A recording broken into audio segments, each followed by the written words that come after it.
Hello everyone, this is Eric the Trainmaster 611. As you all know, Christmas is coming soon, and I'm sure you're going to be watching a lot of Christmas movies. This year marks the 20th anniversary of one of my absolute favorite Christmas movies. That movie is none other than The Polar Express. That's right, 2024 marks 20 years since the movie based on the book of the same name by Chris Van Allsburg came out. This movie is well known and popular by a lot of people who celebrate Christmas. For this video, I'll be doing my review of the Polar Express movie itself, talk about my thoughts on it, and more. So without further ado, please enjoy my review on the Polar Express. The Polar Express is a 2004 animated Christmas adventure film based on the 1985 book of the same name by Chris Van Allsburg. It was directed by Robert Zemeckis and starred Tom Hanks along with a few other actors. The film was released on November 10th, 2004, and its runtime is 1 hour and 40 minutes, 100 minutes, well, over 90 minutes if you don't count the end credits.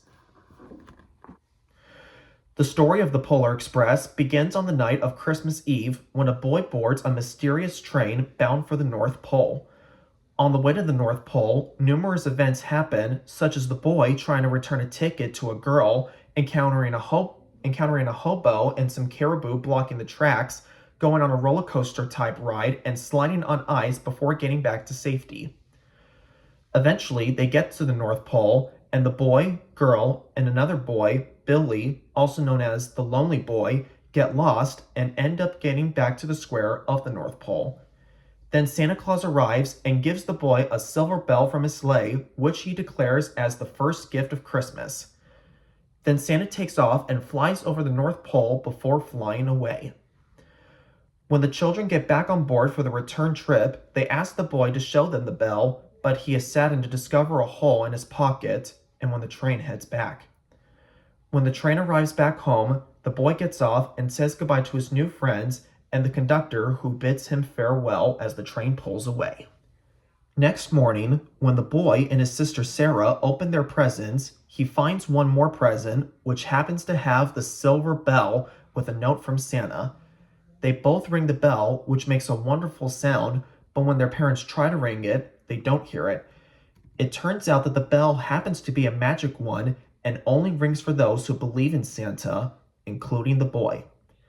The movie ends with this line: "At one time, most of my friends could hear the bell, but as years passed, it fell silent for all of them. Even Sarah found one Christmas where she could no longer hear its sweet sound. Though I've grown old, the bell still rings for me, as it does for all who truly believe." And that concludes the Polar Express. So what are my thoughts on the Polar Express? Well, I'm going to start by saying I adore this movie. This is one of my favorite Christmas movies, as I also love trains as much as you guys know. What I love about the movie is the animation. Now, I know some people say it looks creepy, but honestly, it looks so realistic. In fact, it's kind of similar to the 2009 film A Christmas Carol, which was also directed by Robert Zemeckis. In addition, I love the voice acting in this film, especially Tom Hanks, who, by the way, is my favorite actor of all time.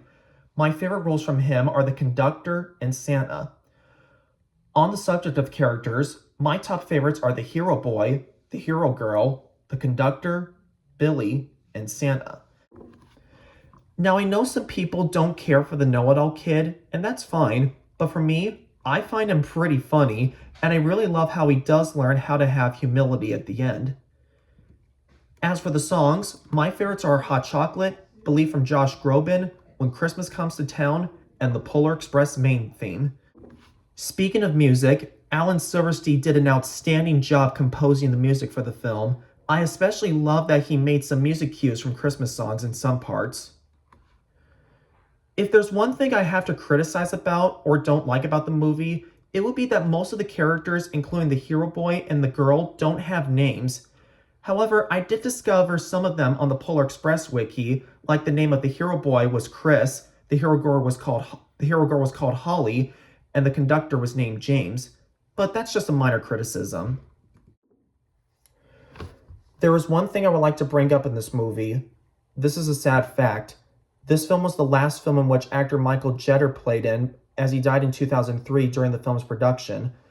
For his role, he played the engineer and fireman of the train, Smokey and Steamer. Funny names, by the way. If you don't know who they are, Steamer is the short, fat guy, and Steamer is the tall, thin guy with a really long beard. Now, he died before he finished recording his films for the characters, and so another actor, I forgot his name, took over. However, the only recordings by Jeter in the movie which you hear are the scene in which the train is stopped by Caribou. Now, here are some interesting facts about the movie. Have you ever wondered what year the Polar Express is set in, or where it's located in?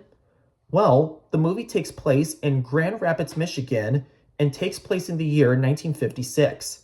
This is evident at the beginning of the movie when the boy's looking at a magazine and to determine if Santa is real.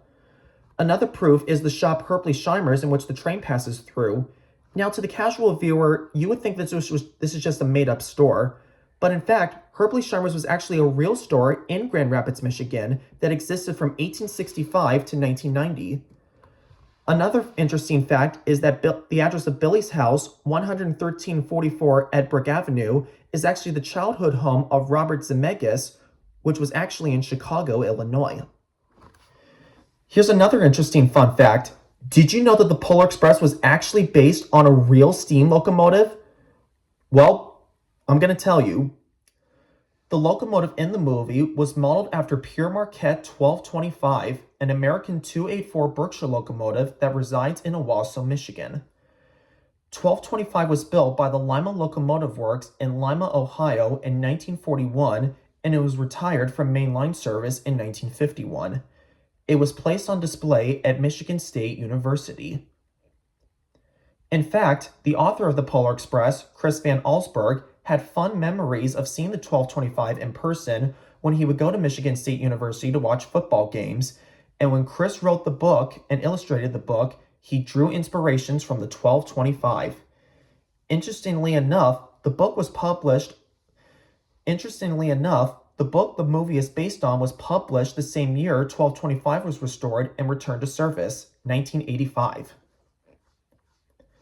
However, there is one mistake made in the movie. In the scene where the know-it-all boy describes the locomotive, he describes the locomotive as, quote, a Baldwin 284 S3 class Berkshire type steam locomotive built in 1931 by the Baldwin Locomotive Works, weighing 456,100 pounds, end quote. However, 1225 was actually built by the Lima Locomotive Works in 1941 and weighs 442,500 pounds. I'm kind of confused why the people working on the movie didn't do the research on the 1225 correctly. I'm guessing they did, but I think the reason why they did this was to make the Polar Express locomotive its own locomotive. In fact, 3 years ago, in 2021, I was on vacation in Michigan, and I got to see the 1225 at the Steam Railroading Institute in Owasso, Michigan. Even though it wasn't in steam as it was parked in a shed near a turntable, I got to go inside the cab of the locomotive. That was a real treat. Ever since the Polar Express movie came out, the 1225 has become so famous that it was nicknamed the Real Polar Express. Today, the 1225 resides at the Steam Railroading Institute in Owasso and gives excursions on special occasions.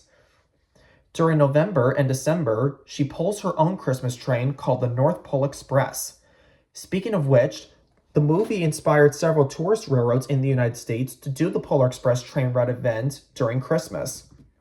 Some examples include the California State Railroad Museum in Sacramento, California, the Grand Canyon Railroad in Williams, Arizona, the Durango and Silverton Narrow Gauge Railroad in Durango, Colorado, the Great Smoky Mountain Railroad in North Carolina, and the Texas State Railroad in Texas.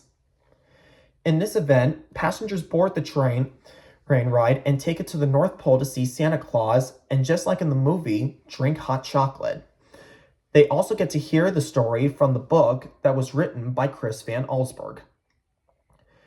The only one I have done was the one at the California State Railroad Museum in Sacramento. I went on that train ride 3 times, one in 2008 when I was 7 years old, another in 2010 when I was 9, and another in 2013 when I was 12. Also, this year, in honor of the film's 20th anniversary, I'm planning on going to Sacramento and riding the Polar Express train ride with my girlfriend, Olivia Bickley. Side note, Olivia, if you're hearing this or watching this video, I'm sure you're excited for what's to come. So what do I think of the Polar Express? Well, since this is my most favorite Christmas movie of all time, it should go without saying that I love this movie.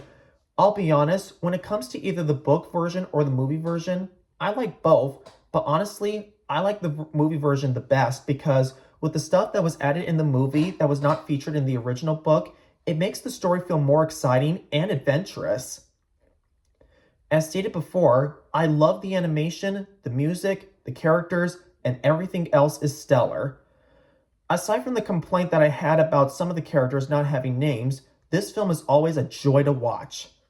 So to conclude, I give the Polar Express movie 10 out of 10 stars, or a 10 out of 10. This film is without question a Christmas classic, and I definitely recommend this movie to those who have not seen it yet, and to remember to always believe. Well, that concludes my review on the Polar Express. Thank you for watching this video. If you enjoyed it, make sure to give the video a like, and don't forget to subscribe to the channel for more content. Also, I hope you guys had a great Veterans Day, right? And I hope you have a wonderful Thanksgiving and Christmas. Also, there may be a few Christmas videos that might be coming to the channel soon. Anyways, thank you for watching my review on the Polar Express movie, and I'll see you guys next time. This is Eric Thompson, signing off. Peace.